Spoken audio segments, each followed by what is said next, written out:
लोकसभा चुनाव के करीब 6 दशक के इतिहास में ऐसा पहली बार होने जा रहा है जब चौधरी चरण सिंह के परिवार से चुनावी मैदान में कोई नहीं। चौधरी चरण सिंह 1971 के बाद से लगातार लोकसभा चुनाव लड़ते रहे। उनके बाद चौधरी अजीत सिंह मैदान में उतरे। 2019 के चुनाव में भी चौधरी अजीत सिंह और जयंत चौधरी दोनों मैदान में थे, लेकिन इस बार स्थिति विपरीत है। आगामी लोकसभा चुनाव में राष्ट्रीय लोकदल 2 सीटों पर चुनाव लड़ेगी। इन 2 सीटों में एक बागपत की सीट और दूसरी बिजनौर की होगी। पार्टी ने बागपत से राजकुमार सांगवान और बिजनौर से चंदन चौहान को प्रत्याशी घोषित किया। उम्मीदवारों के ऐलान के बाद अब यह साफ हो चुका है कि इस बार के लोकसभा चुनाव में चौधरी चरण सिंह के परिवार से कोई मैदान में नहीं होगा।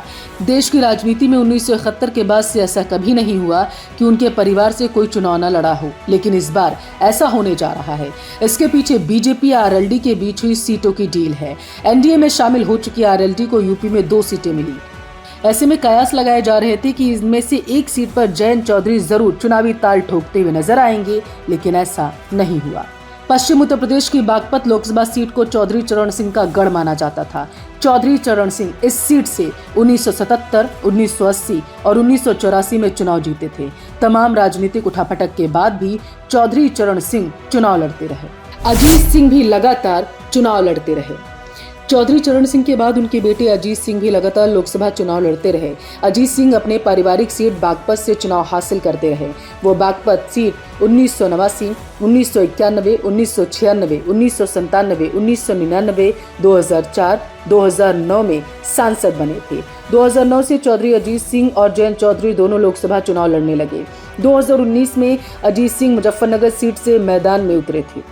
हालांकि उनको हार का सामना करना पड़ा। वहीं जयंत चौधरी अपनी पारिवारिक सीट बागपत से मैदान में थे, लेकिन पिता के साथ साथ बेटे को भी हार नसीब हुई। अब जयंत चौधरी ने खुद को चुनाव से किया दूर। इसके बाद अब 2024 का चुनाव सामने है। ऐसे में कयास लगाए जा रहे थे कि जयंत चौधरी बागपत सीट से मैदान में उतरेंगे, लेकिन उम्मीदवारों के ऐलान के साथ ही स्थिति स्पष्ट हो चुकी है। जयंत चौधरी खुद चुनावी मैदान में क्यों नहीं उतर रहे, इसका जवाब अभी तक सामने नहीं आया। जयंत चौधरी के चुनाव नहीं लड़ने को लेकर विरोधी भी आरएलडी पर हमलावर हैं। विरोधी पूछ रहे हैं कि आखिर बागपत की सीट का क्या होगा, जिसे आरएलडी का गढ़ माना जाता था। जयंत चौधरी ने लोकसभा चुनाव में किस फॉर्मूले पर दिया टिकट? आरएलडी ने लोकसभा के 2 उम्मीदवारों की घोषणा की। बागपत से राजकुमार सांगवान चुनाव लड़ेंगे। वे पार्टी के पुराने कार्यकर्ता हैं। पिछले विधानसभा चुनाव में उन्हें मेरठ के सिवाल खास से टिकट मिला, लेकिन बाद में उनका कट गया। वे जाट बिरादरी से हैं। जयंत चौधरी के करीबी माने जाते हैं। बताया जाता है कि पार्टी में उनकी छवि एक पढ़े लिखे और समझदार नेता की है।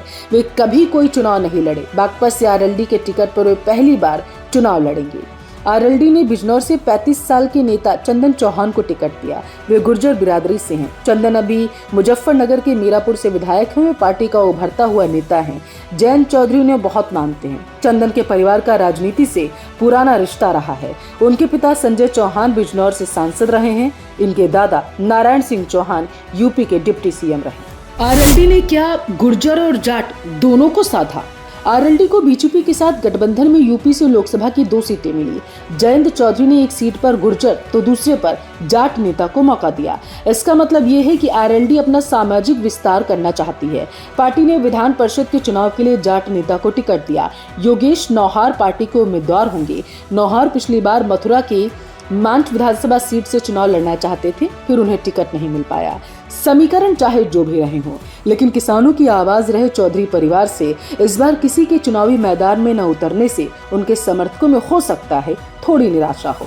खैर, आप क्या सोचते हैं? आरएलडी की ओर से समीकरणों को साधा गया या फिर उनकी डूबती नैया को बचाया गया? कमेंट करके जरूर बताएं। जय भारत।